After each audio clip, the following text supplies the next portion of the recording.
Just have a listen.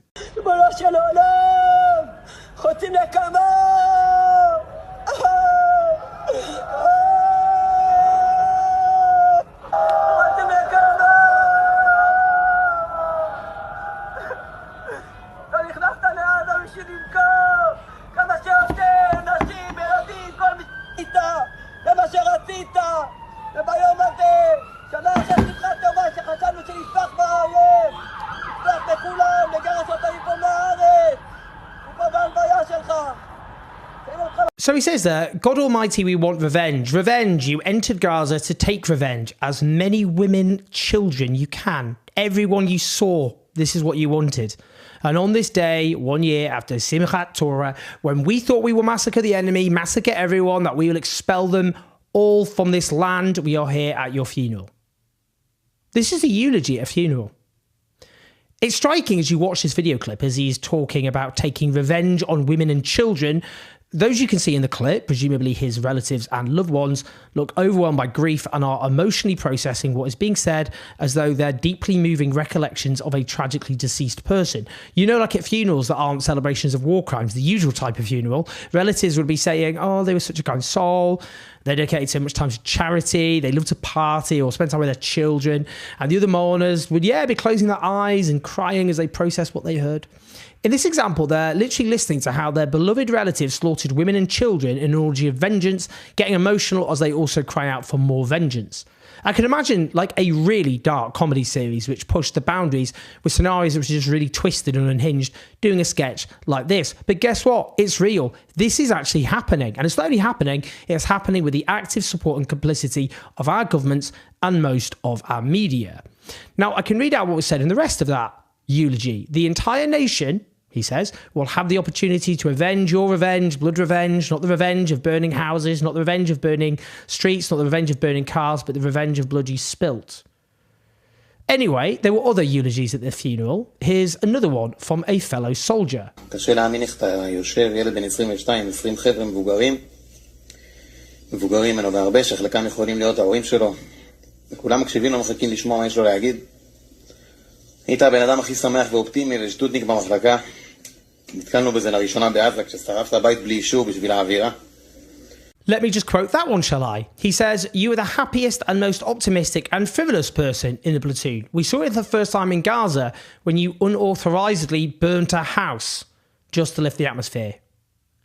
Before I tell you more about who this dead soldier is, which is itself hideously revealing, the fact they're just openly celebrating war crimes, and these are grave war crimes, at a public funeral screams a few things, like impunity. You only behave like this if you really honestly think you can get away with anything, as well as genocidal racism, an open belief that Palestinians are just fair game to be butchered indiscriminately.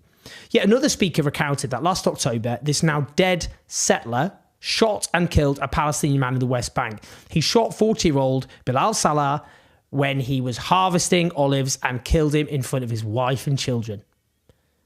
Never facing justice for what he did. The speaker at the funeral said about this, I was so impressed by you, and added, you shoot, you talk, you drive them away. I would know that in the West Bank, hundreds of Palestinians, including at least 165 children, have been killed in the last year, including recently an 11-year-old Palestinian boy, Abdullah Jamal Hawash, who was shot in the chest. It's the Israeli forces and settlers responsible for this slaughter, with settlers who murder and maim and attack and intimidate Palestinians protected by the Israeli state. Now, as for the war crimes of this dead soldier, we know that at least 16,000 children have been killed, Palestinian children, by the Israeli state. That itself is a drastic underestimate. And that includes not just, say, airstrikes when the Israeli military selects targets knowing that there are children and babies at home before they blow them up, but it includes the deliberate shooting of children in the head and chest by Israeli snipers. Just recently, dozens of US-based medics who served in Gaza shared their hideous stories of receiving such children who had clearly been intentionally killed. We also know about the systematic burning down of Palestinian homes for no military purpose because IDF soldiers keep posting themselves doing it and celebrating it. They also keep posting themselves blowing up civilian infrastructure, such as universities, with no military purpose, but because of a deliberate attempt to erase Palestinian society, culture, and identity. That itself, of course, being a key plank of a genocidal onslaught. Now, today, South Africa delivered the evidence for their case of genocide against Israel to the International Court of Justice. It is 750 pages, but has thousands of appendices and evidence and all the rest of it. It has volumes 1 and 2. It hasn't been publicly released as of yet. What South Africa said is that the evidence for Israel's genocidal intent is undeniable. On top of that, the evidence, they say, exposes a pattern of mass casualties. The South African ambassador to the UN, in fact, said, the problem is that we have too much evidence, and they had to take thousands of pages of evidence and condense them into thematic legal arguments, as Al Jazeera have reported. Now, they've already reportedly nearly 100 people working on the case. Unfortunately, the International Court of Justice processes take a very long time. A key point made by South Africa is that Israeli political and military leaders and soldiers, when addressing their domestic audiences, have flaunted shamelessly their genocidal intent while sending English speakers to talk to the Western media to say completely different things, that is, lies about respecting international law and so on. Then the Western media, in turn, has framed their case around those deceitful statements rather than what Israeli leaders and soldiers have been saying to Israelis, often simply just not reporting them, erasing the statements from existence. In doing so, erasing genocidal intent. That itself is one of the worst journalistic scandals of our age. There must be accountability. Finally, please support this if you can. I'm off to travel around the United States from Thursday onwards to cover the election. The idea is to ask the questions the corporate media outlets won't, from the role played by complicity in genocide to a catastrophically broken economic model. That means hiring brilliant local videographers and paying them properly. Principles, of course, only matter if you live by them.